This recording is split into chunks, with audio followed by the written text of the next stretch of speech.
everybody, I hope you're all doing well. This is my second time filming this video. I got interrupted my first time, so let's hope this is better. So, today I'll be doing a Bible reading. Yes, I am Catholic. I'm faithful, believe in the Word. I don't read my Bible often, to be fully transparent with you, but I figured it would be good for ASMR purposes and getting back in the Word. So, for reference, I'll be reading the first few chapters of the Book of Ezekiel. I don't know how far I'll get into it. It just depends on how long it takes to read each chapter, and then we'll go as it is. I'd like to do at least the first 5, so we'll do that now. Okay, Chapter 1. The Vision. God on the cherubim. In the 13th year, in the 30th year, on the 5th day of the 4th month, while I was among the exiles by the river Shebar, the heavens opened, and I saw divine visions.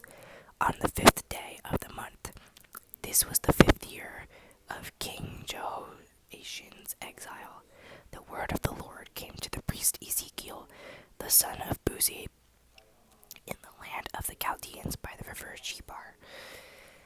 As I watched, a great storm wind came from the north, a large cloud with flashing fire, a bright glow all around it, and something, the polished metal, gleamed at the center of the fire. From within it, figures in the likeness of 4 living creatures appeared. This is what they looked like.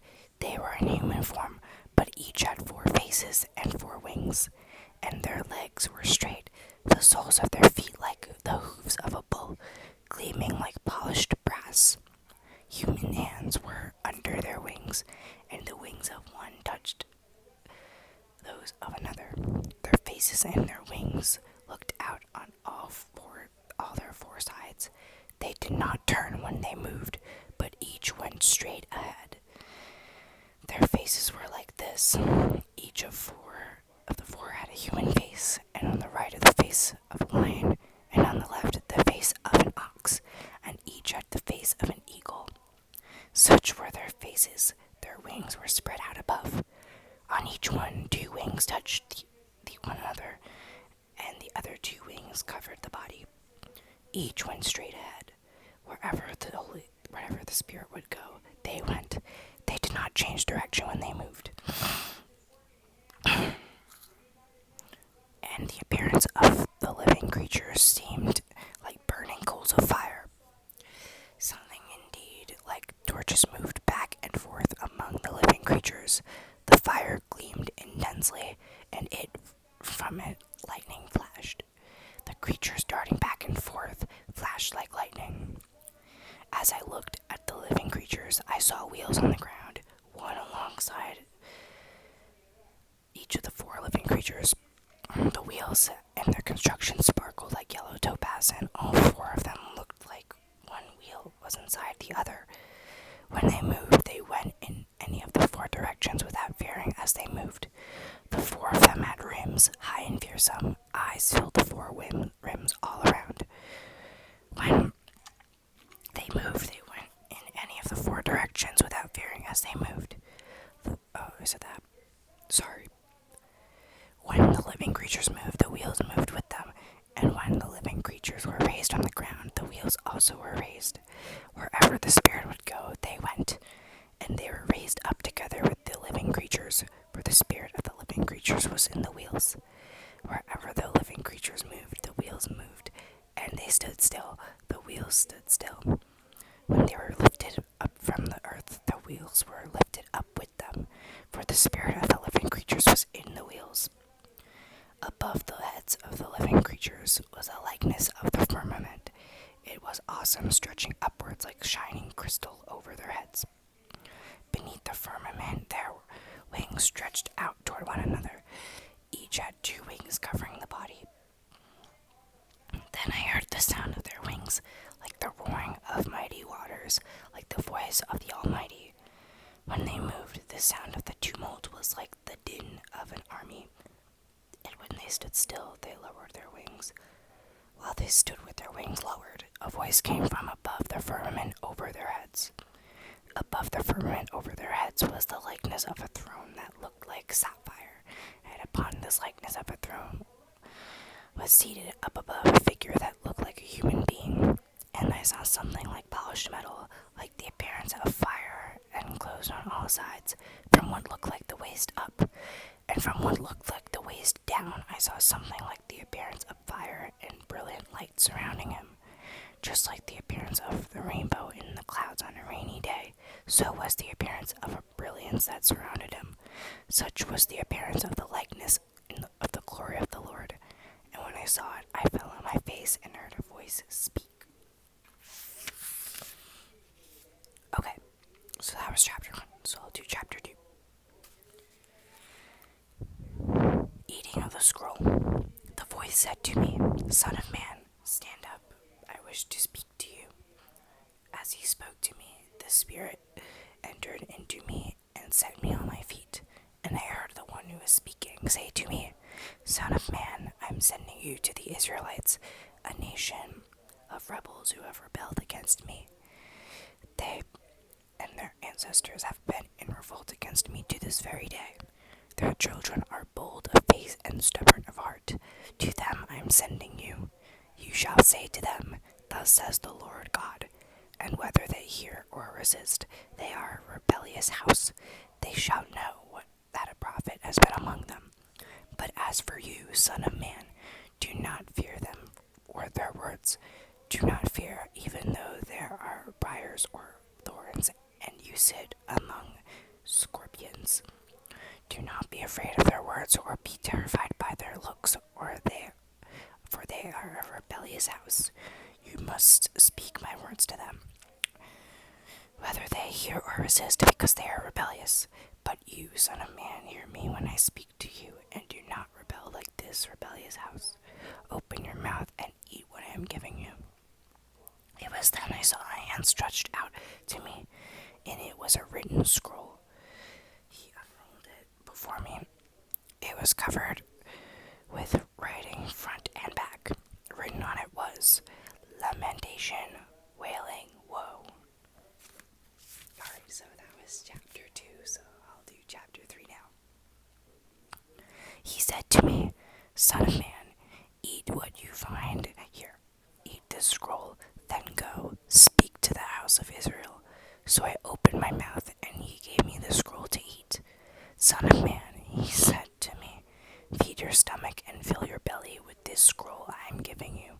I ate it, and it was as sweet as honey in my mouth. Then he said to me, Son of man, now go to the house of Israel and speak my words to them. Not to a people with obscure speech and difficult language am I sending you, but to the house of Israel. Nor do many nations of obscure speech and difficult language, whose words you cannot understand. For if I were to send you to these, they would listen to you.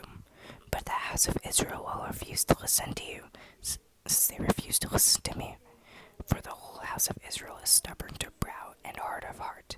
Look, I make your face as hard as theirs, and your brow as stubborn as theirs.